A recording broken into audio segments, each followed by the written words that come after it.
ষড়যন্ত্র করে জাতীয়তাবাদী শক্তিকে দমানো যাবে না, হুঁশিয়ারি তারেক রহমানের। কৌশলের নামে গুপ্ত রাজনীতি চর্চা না করার আহ্বান। গণতন্ত্রের ধারক দাবিদার বিএনপি ও গণতান্ত্রিক কাজে লিপ্ত অভিযোগ এনসিপির। ইসলামী আন্দোলনকে জোটে ফেরানোর অপেক্ষায় জামায়াত। হ্যাঁ ভোটের প্রচারণায় সরকারি কর্মচারীদের অংশ নিতে বাধা নেই, জানালেন আলী রিয়াজ। ইনসাফ ও সমতার রাষ্ট্র গড়তে হ্যাঁ জয়ী করার তাগিদ। এবং ইসিতে অষ্টম দিনের শুনানিতে কুমিল্লা 4-এ হাসনাতের মনোনয়ন বৈধ। বাতিল বিএনপির মঞ্জুর প্রার্থিতা, শোকজের জবাব দিলেন মামুনুল।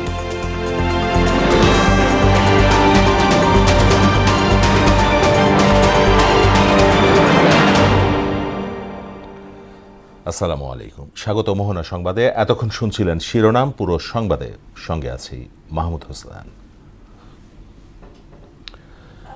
কৌশলের নামে বিএনপি গুপ্ত রাজনীতির বেশ ধারণ করেনি বলে জানিয়েছেন দলটির চেয়ারম্যান তারেক রহমান। শনিবার দুপুরে রাজধানীর শেরেবাংলা নগরে বাংলাদেশ চীন মৈত্রী সম্মেলন কেন্দ্রে মতবিনিময় সভায় একথা বলেন তিনি। এ সময় তিনি আরও বলেন, ষড়যন্ত্র করে বিএনপিকে দমিয়ে রাখা যাবে না।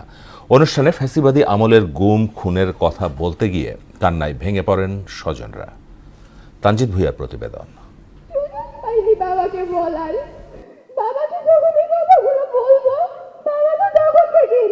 পতিত স্বৈরাচারের শাসনামলে গুম খুনের শিকার ব্যক্তি ও পরিবারের সদস্যদের কান্না আর আর্তনাদে ভারী হয়ে উঠে চীনমৈত্রী সম্মেলন কেন্দ্র। মায়ের ডাক ও আমরা বিএনপি পরিবার আয়োজিত মতবিনিময় সভায় অংশ নেয়া ভুক্তভোগী পরিবারের সদস্যদের আহাজারিতে আপ্লুত হয়ে পড়েন বিএনপি চেয়ারম্যান তারেক রহমানও।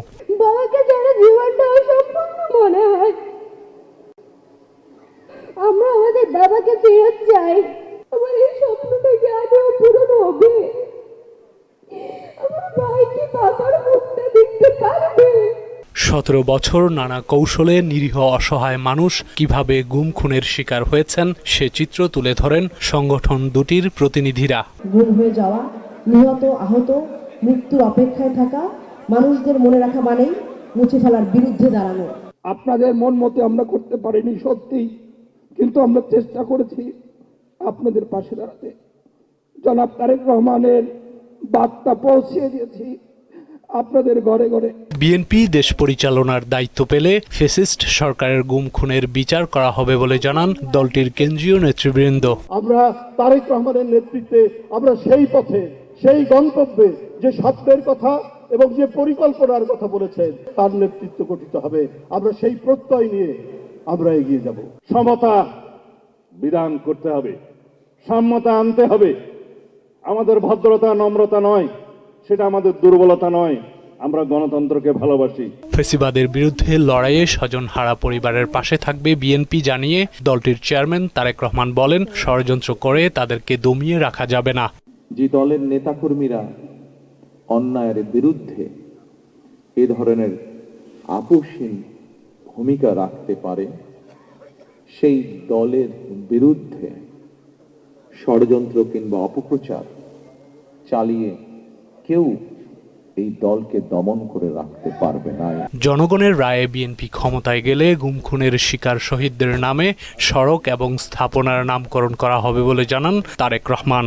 সকল শহীদদের আত্মত্যাগকে জনমনে স্মরণীয় করে রাখতে আগামী দিনে বিএনপি কিছু পরিকল্পনা গ্রহণ করেছে। গণতন্ত্রের পথ বাধাগ্রস্ত হলে শহীদদের সঙ্গে জুলুম করা হবে বলেও মন্তব্য করেন বিএনপির চেয়ারম্যান। এ সময় স্বজন হারানো পরিবারের প্রতি সহমর্মিতা জানান তিনি। সজাগ থাকি যাতে আমাদের গণতান্ত্রিক যাত্রা যা শুরু হয়েছে তাতে যাতে কেউ ব্যাঘাত করতে না পারে। তানজিদ ভুঁইয়া, মোহনা সংবাদ, ঢাকা। একটি দলের প্রতি পক্ষপাতিত্বের কারণে নির্বাচন কমিশন ঋণ খেলাপি ও দ্বৈত নাগরিকদের ছাড় দিচ্ছে বলে অভিযোগ করলেন জাতীয় নাগরিক পার্টির নির্বাচন পরিচালনা কমিটির প্রধান আসিফ মাহমুদ সজীব ভুঁইয়া। শনিবার সন্ধ্যায় রাজধানীর বাংলা মোটরে দলটির কার্যালয়ে আয়োজিত এক সংবাদ সম্মেলনে এ অভিযোগ করেন তিনি। এ সময় বিএনপির সমালোচনা করে তিনি বলেন, বিএনপি নিজেদের গণতন্ত্রের ধারক বাহক বললেও তারা আইনের পরিপন্থী কাজ করছে। ইতিমধ্যেই আমরা কুমিল্লা 4 আসনে আপনারা দেখেছেন যে একজন 3টি ব্যাংক থেকে ঋণ খেলাপি, তার বিরুদ্ধে আমরা আইনি লড়াই চালিয়েছি শুরু থেকে এবং সেখানে আমরা বিজয়ী হয়েছি। এবং এটাও একটা উদাহরণ হিসেবে থাকবে যে কোনো ঋণ খেলাপি কিংবা দ্বৈত নাগরিক বাংলাদেশের যেই আগামী নির্বাচন হতে যাচ্ছে আইন ভঙ্গ করে কিংবা আইনের ফাঁক ফোকর দিয়ে নির্বাচনে অংশগ্রহণ করতে পারবে না। শেষ সময় পর্যন্ত ইসলামী আন্দোলন বাংলাদেশের জন্য জোটের 10 দল অপেক্ষা করবে বলে জানিয়েছেন জামায়াত ইসলামের সহকারী সেক্রেটারি জেনারেল এহসানুল মাহবুব জুবায়ের।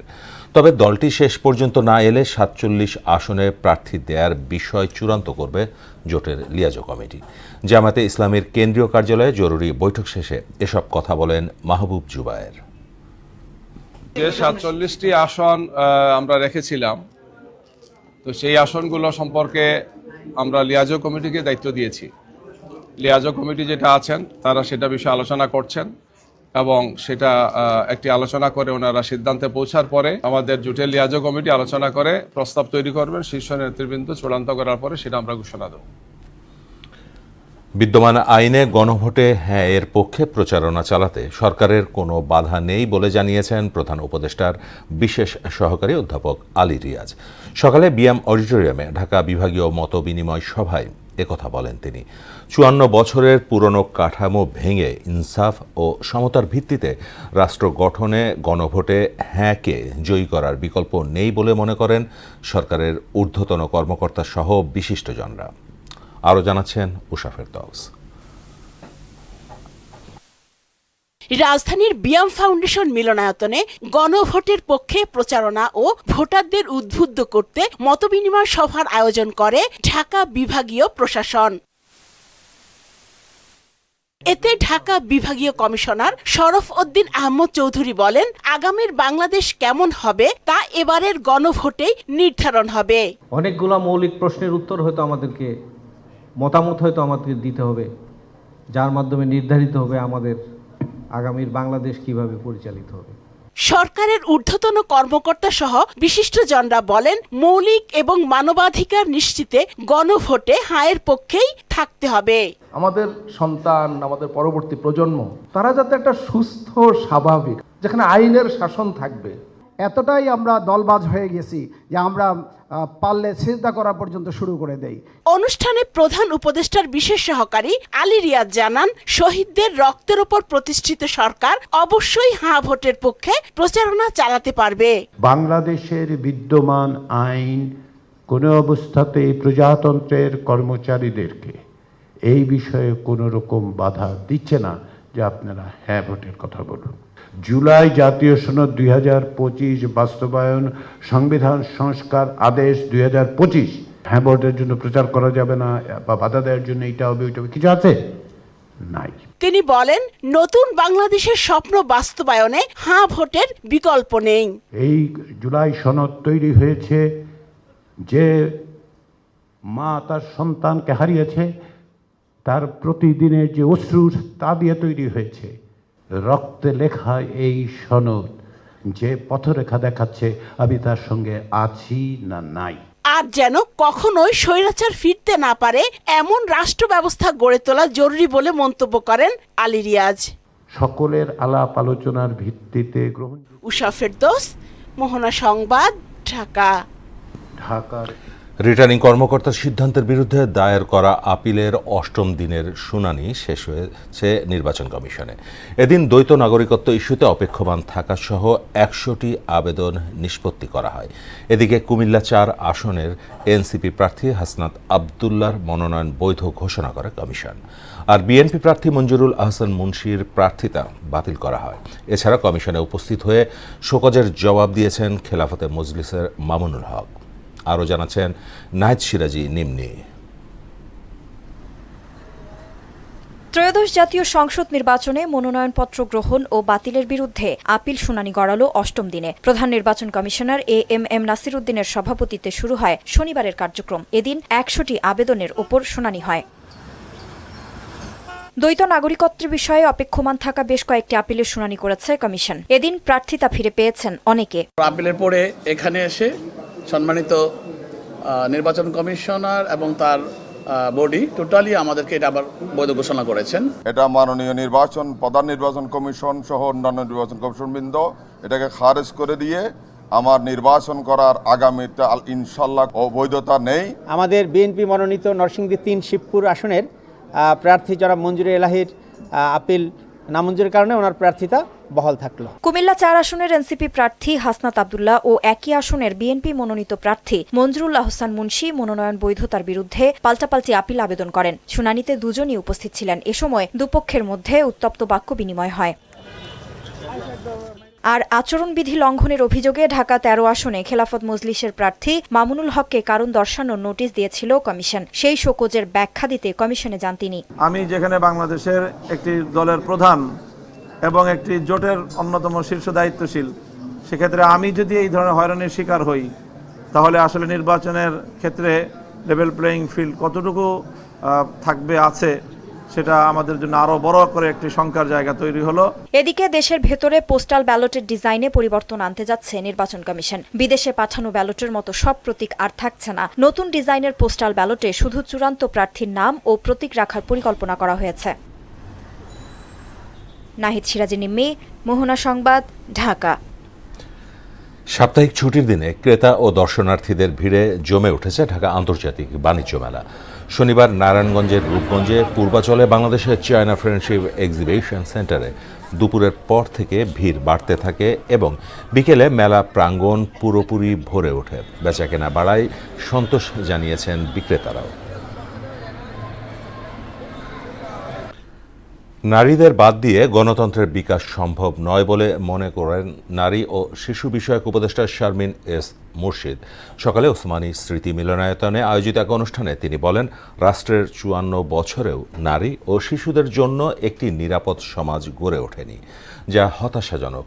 জনগণকে রাষ্ট্রের শক্তি উল্লেখ করে নারী শিশু নির্যাতন প্রতিরোধে সবাইকে রুখে দাঁড়ানোর আহ্বানও জানান উপদেষ্টা। আমার অফিস থেকে বারবার বলা হচ্ছে প্রায় ৫০% না, প্রায় ৫০% নয়, নারী হচ্ছে ৫২%।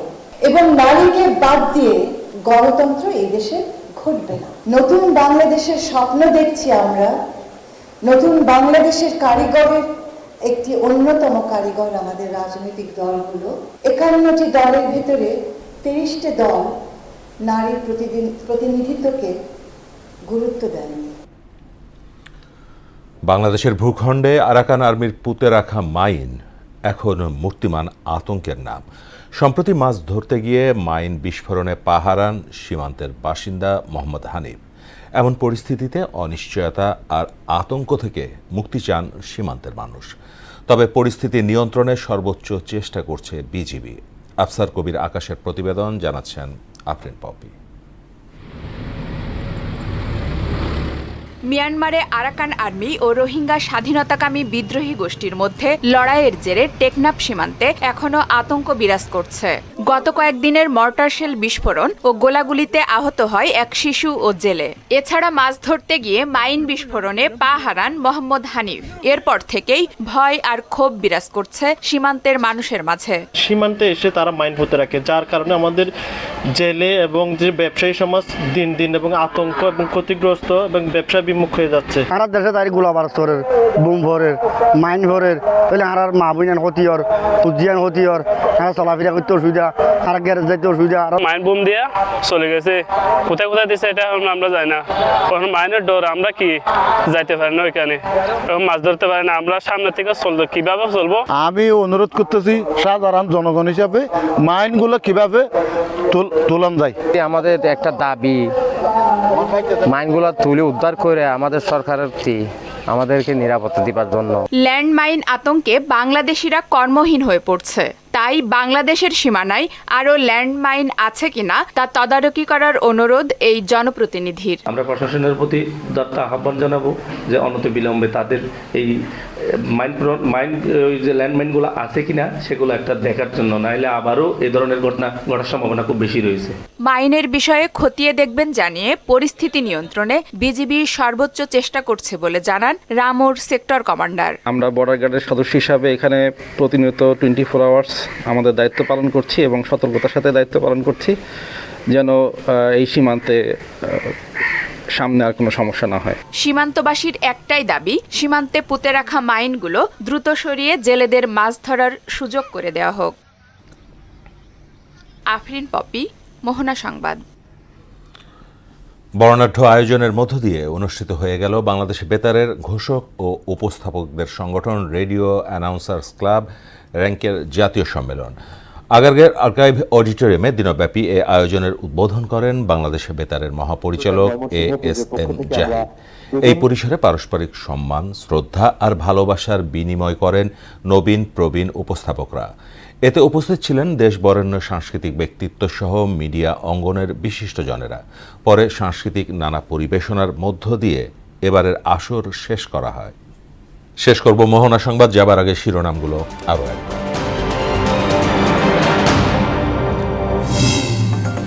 ষড়যন্ত্র করে জাতীয়তাবাদী শক্তিকে দমানো যাবে না, হুঁশিয়ারি তারেক রহমানের।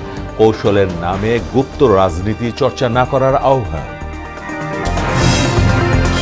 গণতন্ত্রের ধারক দাবিদার বিএনপি ও গণতান্ত্রিক কাজে লিপ্ত অভিযোগ এনসিপির।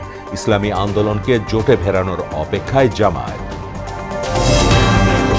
হ্যাঁ ভোটের প্রচারণায় সরকারি কর্মচারীদের অংশ নিতে বাধা নেই, জানালেন আলী রিয়াজ। ইনসাফ ও সমতার রাষ্ট্র গড়তে হ্যাঁ জয়ী করার তাগিদ। এবং ইসিতে অষ্টম দিনের শুনানিতে কুমিল্লা 4-এ হাসনাতের মনোনয়ন বৈধ, বাতিল বিএনপির মঞ্জুর প্রার্থিতা। শোকজের জবাব দিলেন মামুনুল। এই ছিল মোহনা সংবাদে। পরবর্তী সংবাদ রাত 12টায়। মোহনার সবশেষ খবর জানতে ভিজিট করুন www.mohana.tv। সংবাদ দেখতে পারেন ফেসবুক ও ইউটিউবে। এতক্ষণ সঙ্গে থাকার জন্য সবাইকে ধন্যবাদ।